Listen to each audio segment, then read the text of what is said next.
What's up everyone, and welcome back to Top 5 Central. Being a kid makes you vulnerable to making a lot of mistakes. That's just kids, you have to learn somehow.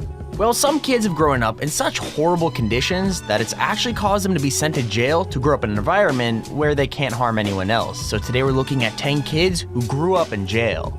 Make sure to click like if you did anything wrong as a kid and comment the worst mistake. One person gets pinned for everyone to see, but let's get into it. Number 10, Josh Phillips. Here's the thing, lots of kids on this list have pretty tragic backstories, but that doesn't excuse the horrible things they do because of them. I mean, Joshua Phillips had a pretty awful home life, so when he hit his best friend in the head with a basketball by mistake, he was terrified of what his dad would do to him. Sad, right? Well, I know, but his solution was actually super tragic. Instead of telling a grown-up that his 8-year-old friend was hurt, he beat her until she stopped crying, and he didn't stop there. Completely carried away by panic, he stabbed her with a knife until she died, and then hid her in his air mattress. It gets worse though, because he then went out and joined the search party to look for her, and it was only when his mom checked under the bed that she found out what had happened. After murder, he was immediately sent to jail. Number 9, Ricky Preddy. Now you'd think that if you had been sent to prison as a kid, once you got out, you'd try really hard not to go back. Turns out that's not always how it works though, especially not for Ricky Preddy. Like, Ricky went to prison for 8 years when he was just 13 years old, after he had stabbed another schoolboy with a broken bottle on his way home from school. The boy died, but after serving his time, Ricky was free to go. He just didn't stay that way for long. I mean, first he went back to jail for breaking his bail conditions, and then he stayed there after he was found beating up another prisoner. Even after he was freed a second time, he was quickly put back behind bars for meeting with his old gang friends, stealing motorbikes, and even leading cops on a high-speed chase. It's kind of sad that he couldn't find a new life for himself, but I guess he just didn't want to turn it all around. Number 8, Max McDougall. I know the last two stories on this list have been pretty dark, but don't worry, this is actually a happy one. I know it might sound weird to say it's good for a kid to grow up in prison, but in this case, it really is. Here's what you need to know. Jacqueline McDougall went to prison after she was found stealing silverware, which she apparently needed to get money for drugs. The thing is, by the time she was convicted, she was completely clean, but also very heavily pregnant. She gave birth and then went straight to prison, which meant that her son Max had to come with her. Now I know that sounds like a terrible idea, but science said keeping Max and Jacqueline together was the best thing for both of them. I mean, Max didn't know where he was, he just knew that his mom was constantly there to look after him, and for Jacqueline, it meant a reason to get up every morning and be on her best behavior. So yeah, it turns out growing up in prison isn't always the worst idea. Number 7, Anissa Weier. So if you've been on the internet for any amount of time, chances are you've read a creepypasta or two. The thing is, most people know that the scary stories they read are fake, but this girl just didn't. Basically, Anissa Weier and her friend lured another classmate into the woods, and then stabbed her 19 times while she tried to escape. Thankfully, she escaped, and actually managed to survive the whole ordeal, but she was obviously traumatized by what had happened to her. What's even sadder is why Weier kidnapped her in the first place, which is because she had been reading the Slender Man creepypasta. She struggled with mental illness and delusions, and actually became convinced that Slender Man would kill her family if she didn't sacrifice another kid to him. In the end, she was sentenced to stay in a psychiatric hospital until she was 37, which most of the victim's family thought was a good sentence. What do you think though? Let me know in the comments. Number 6, Anisha Walker. When you commit a crime as a kid, yeah, you get punished, but normally an under 18's prison is as bad as it gets.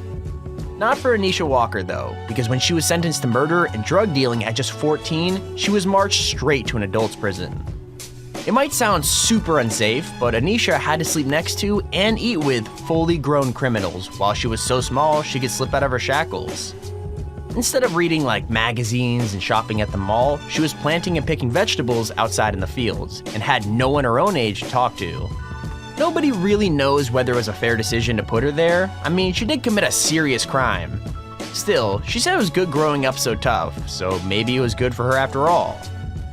Number 5, Lionel Tate. Now, I don't think there's actually such thing as a bad kid, at least not one that's bad for no reason. With that said, if I had a kid with a history of violence like this one, I probably wouldn't leave him alone with a 6-year-old kid. I mean, Lionel Tate had been excluded from school 15 times and was famous for stealing, lying, and fighting. Still, when his mom was asked to babysit her friend's 6-year-old daughter, she left the two of them downstairs together without a second thought. After she went to bed though, Lionel woke her up to tell her that the little girl wasn't breathing. But that doesn't prove anything, right? Lionel said she had hit her head on the table during a play fight, and that could totally be true. The thing is, the girl had a cracked skull, cracked ribs, a lacerated liver, hemorrhaged kidneys, and bleeding in her brain, the equivalent of falling out a 3-story building.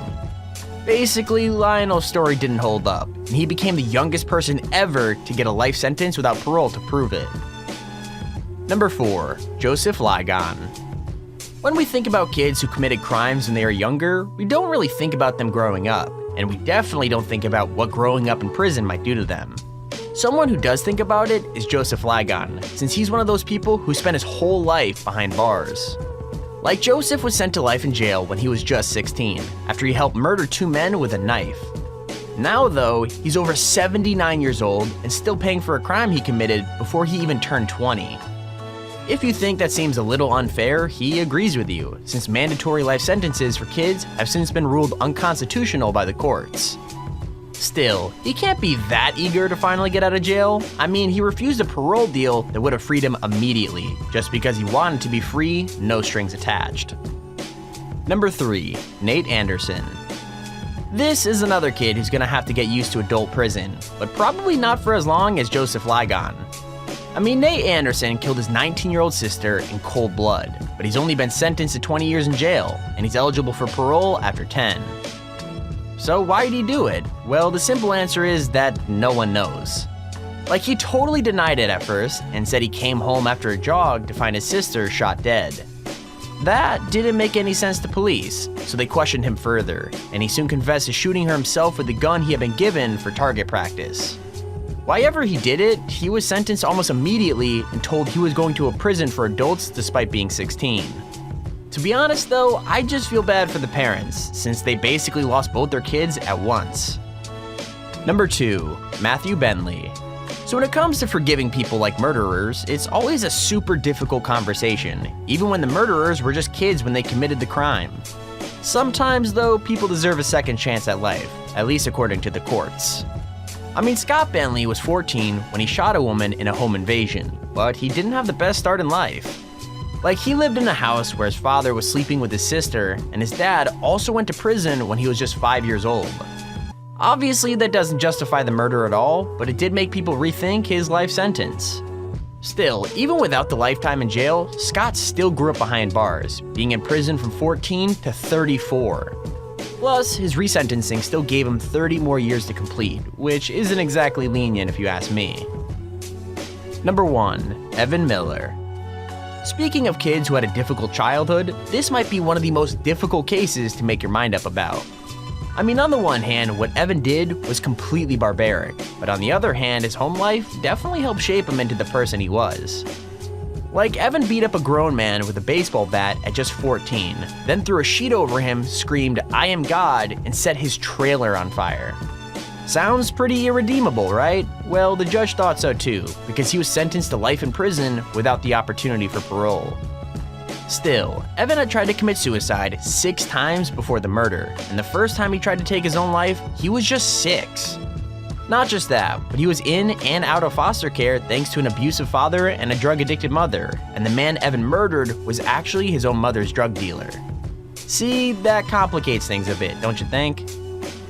And there's our video on the top 10 kids who grew up in jail. If you enjoyed the video, please feel free to leave a like down below and subscribe to see whenever I upload a video. Also, check out our last video where we looked at the 10 most luxurious yachts in the world. The number 2 spot will make you rethink everything you know about yachts. With that said, thank you all for watching, hope you enjoyed, and I'll see you all in the next video.